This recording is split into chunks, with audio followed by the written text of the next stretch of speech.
daangeessanii barri ture bubbule. Harka fuunee akkam jirtu kabajamtoota daawwattoota keenya qophii keenya har'aatiin sirboota afaan Oromoo YouTube irratti gadhiifamuudhaan ilaalcha guddaa argatan godhan kan waliin ilaalu ta'a. Turtii gaarii.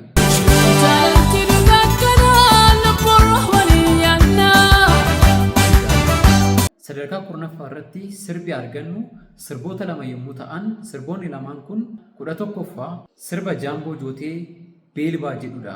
Barriin darbana eegii gadaatu kan milkiiti. Beelbaan fura yoomuu yeroo barana guutti. Sirbi kunis YouTube irratti hanga har'aatti ilaalcha miliyoona 17 ol argachuu danda'eera. Bakka cidhuudhaan mul'achaa barri dukkanaa suni dameera. Beekamta bakkee natti dhiyaata argee firri koosuma jibboota. Sadarkaa kurnaffaa irrattis sirbi argannu ilaalcha miliyoona 17 ol kan argate yommuu ta'u, Maalafoo hin ba'u kanarra yoo jiraanne birraa walagar. Sirba Galaanaa Gaaromsaa Walagarraa jedhudha. Walagarree jira wali sarbuube. Sadarkaa saglaffaa irratti sirbi argannu sirba Alii Birraa fi Heelan Barihee Siyaadii Shaggaa jedhu yommuu ta'u, Kaamaan dhuftee nulachuu haa argannu gammachuu. sirbi kunis hanga har'aatti ilaalcha miliyoona 18 ol argachuu danda'eera.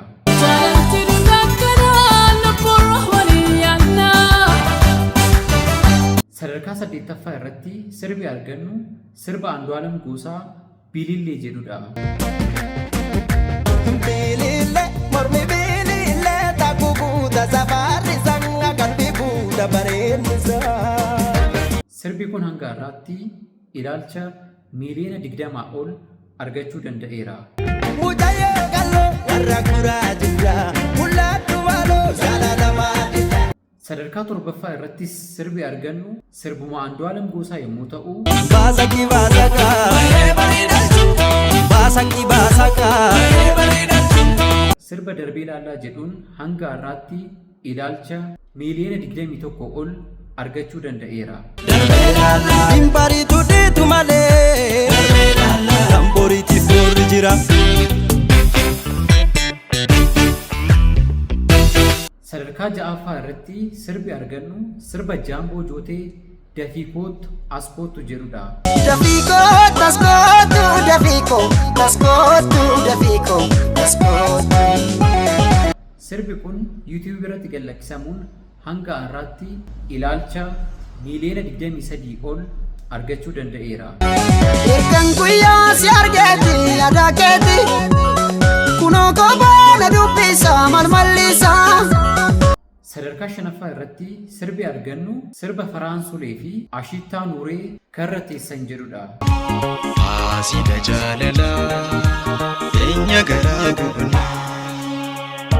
Sirbi kun YouTube chaanal irratti gadhiifamuun hanga har'aatti ilaalcha miliyoona 24 ol argachuu danda'eera. Ashitaayi nama bilchoo ati silaa duruma guutee. Sadarkaa 4ffaa irratti sirbi argannu sirba Kee'ol Naggasaa Jamaree jedhudha. Jamaree beeka akkan si jaallimamu Jamaree simboo kan keemmachaa hinamu. Sirbi kun hanga har'aatti YouTube chaanal irratti gadhiifamuun ilaalcha miliyoona 24 ol argachuu danda'eera. Yoolii waliin nu fedhe yoo firoo mateenya fedhe waan hin oolle fira ta'uu waan hin oolle. Sadarkaa 3ffaa irratti sirbi argannu sirba Haacaaluu Hundeessaa Maalan Jiraa jedhudha. Maalan jira yaga yaane maalan jira caccabsee na nyaatee jira. Sirbi kun hanga har'aatti YouTube chaanal irratti gadhiifamuun ilaalcha miliyoona 29 ol argachuu danda'eera. Waddeessi jiraa gubee amboorraa calaqqiisi hogganaalee xiyyaa narraa fagaattee jedhee si yaaduun kiyya yoo mafe. Sadarkaa 2ffaa irratti sirbi argannu sirba Soonaa Taakkalaa Warra Booree jedhudha. Warra ganamaa warra baadiyyaa warra jaalalaa warra boolee. Sirbi kun hanga har'aatti YouTube chaanal irratti gadhiifamuun ilaalcha miiliyoona 38 ol argachuu danda'eera.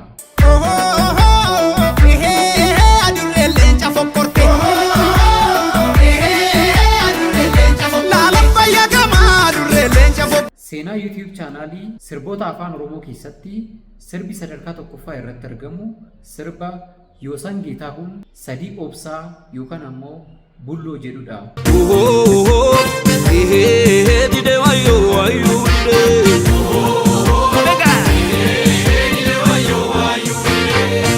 Sirbi kun hanga har'aatti ilaalcha miiliyoona 50 ol argachuun seenaa YouTube chaanaalii afaan Oromoo keessatti sadarkaa tokkoffaa irratti argama.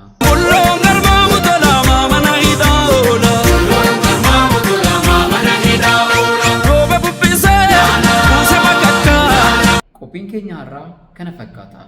Hanga qophii biraatiin walitti deebinutti nagaatti.